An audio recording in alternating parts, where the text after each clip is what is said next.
They say time is money. But what happens when time becomes literal currency? It was a normal Friday evening when I first met Yusuf, the strange man with a scarred face who claimed he could make me rich. I didn't believe him, of course. Who would? But then he stretched his hand toward me, palm up, and said in a voice as smooth as melted butter, "Would you sell me 1 year of your time?" Lagos was a city of chaos and opportunity. Some called it the land of hustlers, others said it was where dreams came to die. I was somewhere in between.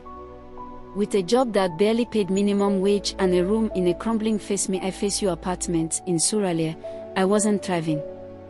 But I wasn't giving up either. That Friday, I'd gone to a popular suya spot in Yoba, hoping to drown my frustrations in smoky meat and cold malt. The streets buzzed with life, honking downforce, street hawkers shouting their wares, and the rhythmic thumping of Afrobeat music from a nearby shop. I had just taken a bite of suya when he appeared. Yusuf. He didn't look out of place at first, just another tired Lagosian in a warm kaftan. But as he approached my table, I noticed the scar running from his left eyebrow to his jaw. It wasn't just a mark, it seemed alive, twisting slightly when he spoke. "Brother, you look like someone who understands struggle," he said, pulling out a stool without asking. My first instinct was to tell him to leave. Lagos wasn't a place where you trusted strangers, especially ones who approached you at night. But something about his calm demeanor made me pause. "What do you want?" I asked cautiously. "To change your life," he said. I laughed. "Are you a pastor or a politician?" He chuckled. "Neither. I'm just a businessman." Before I could respond, he leaned forward and said, "What if I told you that your time is worth more than anything you could imagine?" I frowned. "What are you talking about?" He reached into his pocket and placed a small, silver stopwatch on the table. "Press this button," he said, "and I will give you 50 million naira. All I ask in return is 1 year of your time." I stared at the stopwatch, then at him. "This is a joke, right?" I said. "Who are you, some kind of magician?" "No jokes," he replied, his tone deadly serious. "The choice is yours. Press the button, and you'll never have to worry about money again." "What does 1 year of my time even mean?" "Exactly what it sounds like," he said. 1 year of your life." Laughed nervously, glancing around to see if anyone else was witnessing this madness. The suya man was busy chopping meat, and the other customers didn't seem to notice us. "Why would anyone agree to that?" I asked. "Because desperation makes people do strange things," he said. I wanted to tell him to leave, to take his creepy stopwatch and ridiculous offer somewhere else. But then I thought about my life. The rent I was struggling to pay. The endless debts. The dreams I'd shelved because they seemed impossible. "What if I don't press it?" I asked. "Then nothing happens," Yusuf said. "You go back to your life, and I go back to mine. Simple." My fingers hovered over the stopwatch. "What's the catch?" He smiled faintly. "Time, once sold, cannot be reclaimed. That's all." I don't know what possessed me, but I pressed the button. The moment I did, I felt a sharp pain in my chest, as though something was being ripped out of me. I gasped, clutching my shirt. "Relax," Yusuf said calmly. "It's done." Before I could respond, he placed a brown envelope on the table. "What's this?" I asked, still trying to catch my breath. "Your payment." I opened the envelope and froze. Inside was 50 million naira in crisp, unmarked notes. "How?" Yusuf stood up, slipping the stopwatch back into his pocket. "Enjoy your wealth," he said. "But remember, you've paid with time." Before I could ask what he meant, he was gone, vanishing into the crowded street like smoke in the wind. For the first few weeks, It was like a dream come true. The 50 million naira changed everything. I left my crumbling apartment in Suralia and moved to a luxury flat in Lekki. My social media became a showcase of soft life, designer clothes, weekend trips to Abuja, and the finest champagne at Lagos clubs. Old friends started crawling out of the woodwork, and I was more than happy to flaunt my newfound wealth. It felt good, no, powerful, to finally have money. But even in my happiest moments, Yusuf's words haunted me, "You've paid with time." What does that even mean? I muttered to myself one evening. I tried to forget it. After all, I still felt fine. Whatever he had taken, it hadn't affected me physically, or so I thought. The first sign that something was wrong came late one night. I was lying in bed, scrolling through my phone, when I noticed a flicker of movement out of the corner of my eye. I sat up, heart racing. The room was silent, except for the faint hum of the air conditioner. "Hello?" I called out. No response. I shook my head, chalking it up to exhaustion. But as I lay back down, I felt it, a heavy presence in the room, like someone was standing just out of sight. The nightmares began shortly after. In my dreams, faceless figures surrounded me, whispering in harsh, guttural tones. They pointed accusing fingers, their shadows stretching and bending unnaturally. I always woke up drenched in sweat, gasping for air. Just stress, I told myself. Too much suya and bad sleep. But deep down, I knew better. One evening, I decided to look for Yusuf. I retraced my steps to the suya spot in Yoba, but the suya man didn't remember him.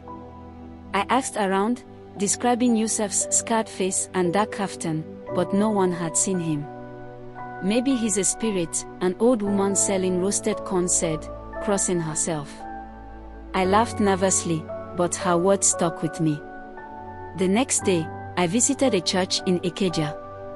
The pastor, a fireman with a booming voice, listened patiently as I explained my situation.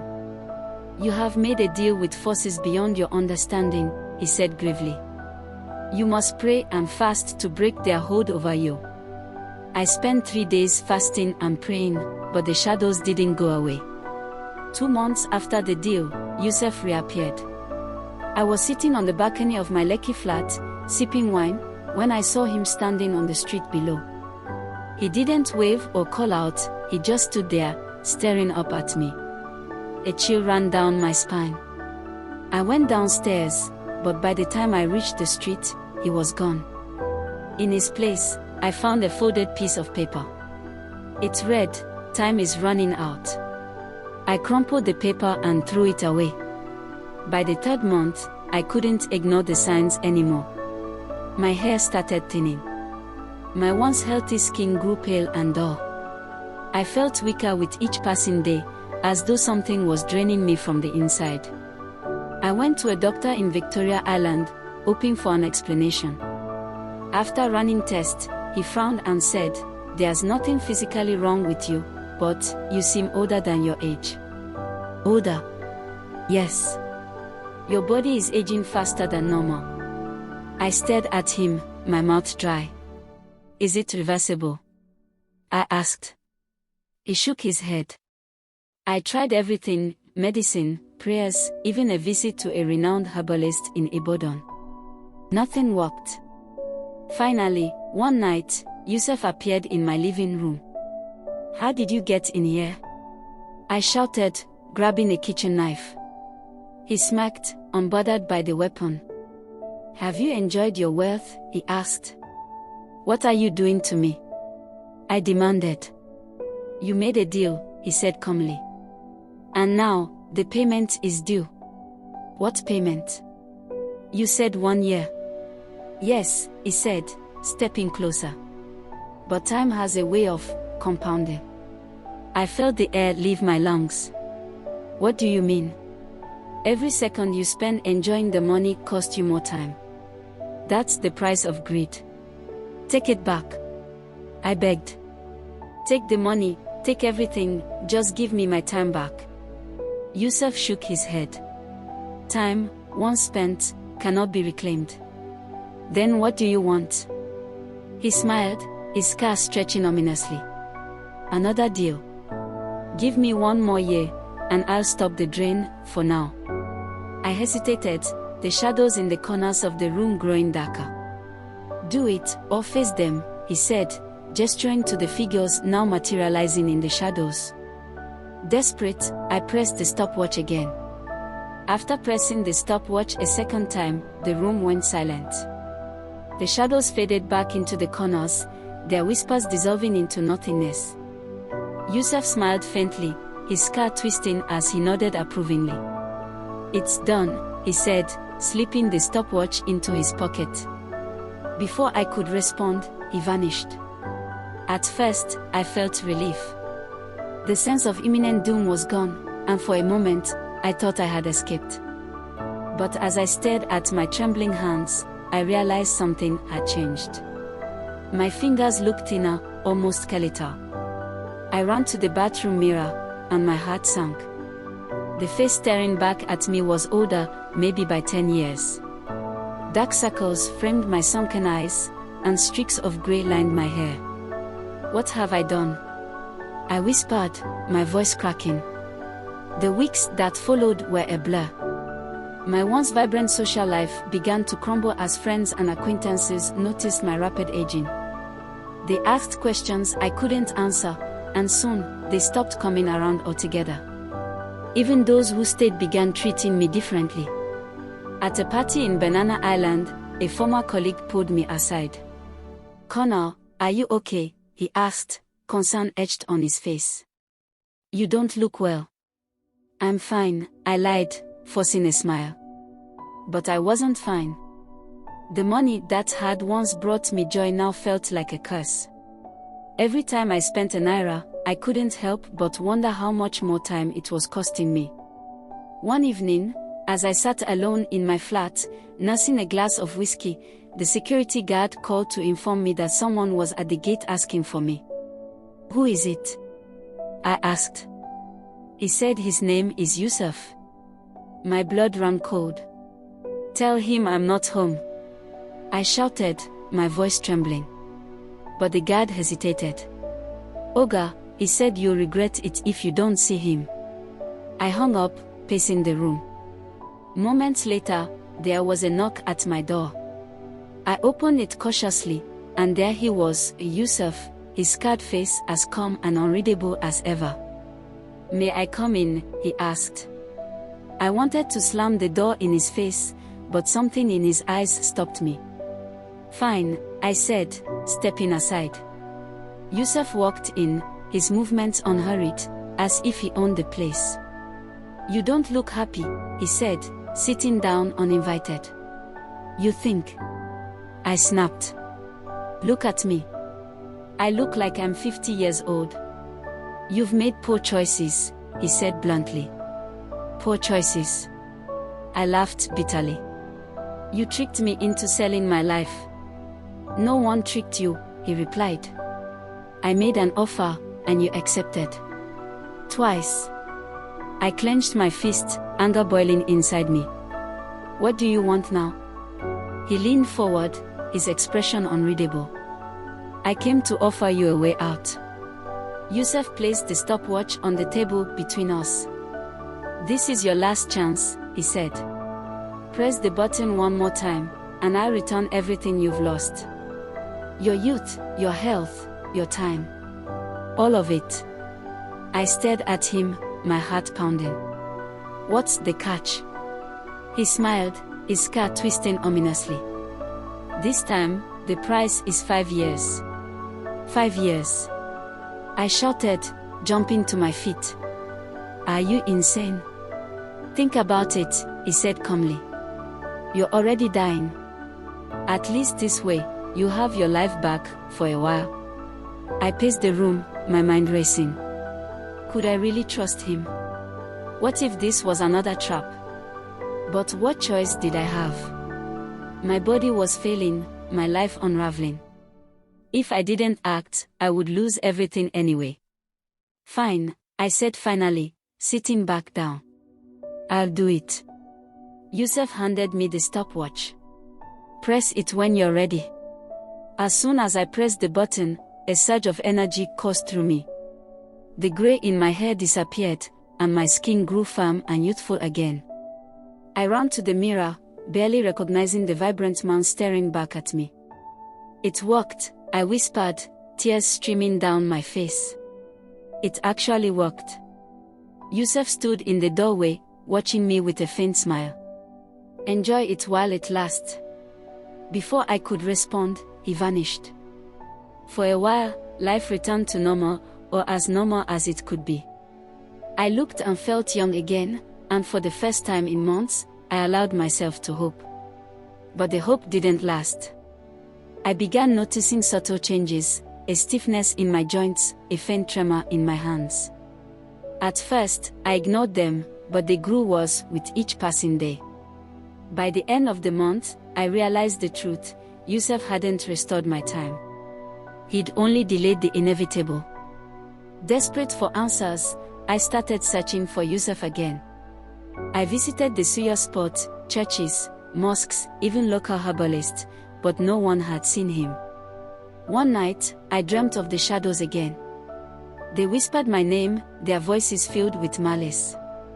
When I woke up, I found a message scrawled on the mirror in blood-red letters. Your time is up. Now, I sit here, telling this story as my hands tremble and my vision blurs. I don't know how much time I have left, but I can feel it slipping away. If you ever meet a man like Yusuf, don't press the button. Time isn't just money, it's your life. And some deals are worse than death. Days passed, and the whispers grew louder. I couldn't sleep, eat, or even think clearly. My body was deteriorating faster than before, and the shadows seemed to follow me everywhere. I became paranoid. Every sound made me jump, every flicker of light sent chills down my spine. I started avoiding mirrors because every time I looked into one, I swore I saw the shadows staring back at me. Then one night, I saw Yusuf again. It was raining heavily, and I was driving through the streets of Victoria Island, trying to clear my head.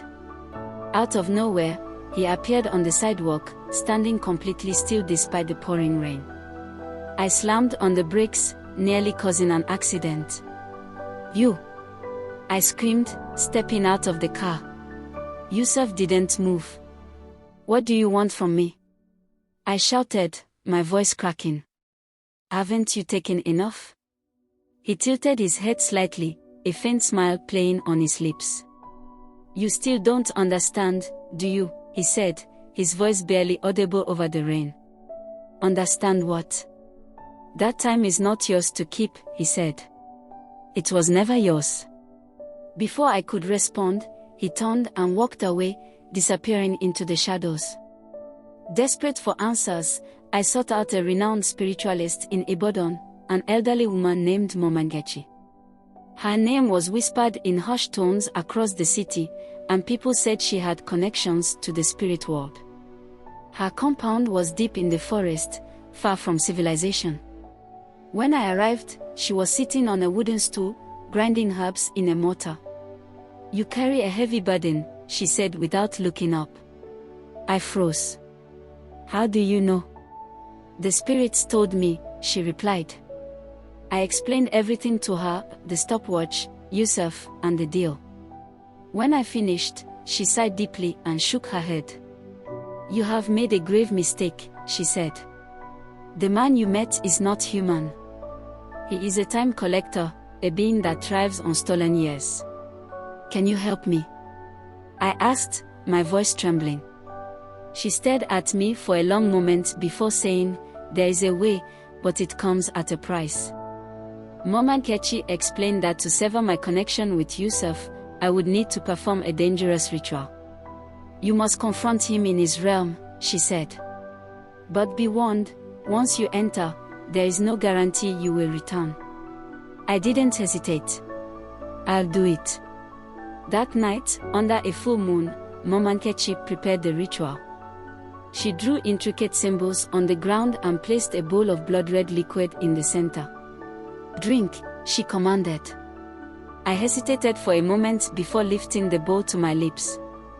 The liquid was bitter and thick, but I forced it down. Almost immediately, the world around me began to spin. The symbols on the ground glowed brightly, and a deafening roar filled my ears. When I opened my eyes, I was no longer in Mama Nkechi's compound. I stood in a dark, endless void. The air was thick and heavy, and the ground beneath my feet felt like cold stone. "Yusuf!" I called out, my voice echoing into the emptiness. Laughter filled the void, deep and mocking. "You came to me," Yusuf's voice said, though I couldn't see him. "How brave, or foolish? Show yourself!" I shouted. He appeared before me, his scar glowing faintly in the darkness. "What do you want, Kunle?" he asked, his tone mocking. "Another deal?" "No more deals," I said. "I want my life back." Yusuf laughed, the sound reverberating through the void. "Your life was never yours to begin with," he said. I lunged at him, but he moved faster than I could see, disappearing and reappearing behind me. "Fighting me is pointless," he said. "You can't win." "Then why am I here?" I demanded. "Because you're desperate," he replied. "Desperation makes humans do foolish things." I clenched my fist, rage boiling inside me. "If you're going to take my time, just do it and be done with it." Yusuf's expression changed, his scar twisting into something almost snake-like. "There is one way," he said slowly. "But it requires a sacrifice." "What kind of sacrifice?" "Someone else's time." His words hit me like a punch to the gut. "You want me to take someone else's life?" I asked, horrified. "Not their life," he corrected. "Just a few years. Enough to balance the scales." I shook my head. "I can't do that." "Then you will die," he said simply. He raised his hand, and the shadows around us began to close in. I could feel their icy grip on my skin, pulling me down into the void. "Wait!" I screamed. "I'll do it." The shadows stopped. Yusuf smiled. "Good." When I woke up, I was back in my apartment. The ritual was over, but the weight of Yusuf's demand hung over me. For weeks, I wrestled with the decision. Could I really take years from someone else to save myself? In the end, desperation won. I found a man in my neighborhood, a beggar who looked like he had nothing to lose. I brought him food, listened to his story, and gained his trust. Then, one night, I offered him the stopwatch. "All you have to do is press it," I said, forcing a smile. He hesitated but eventually pressed the button. The moment he pressed the button, I felt the weight lift from my chest. My body grew stronger, my mind clearer. But as I watched the man collapse to the ground, his face contorted in agony, I realized the truth: I had become like Yusuf. Now, I roamed the streets of Lagos, stopwatch in hand, looking for my next victim. If you ever see me, or someone like Yusuf, remember this. Time isn't just money, it's your soul.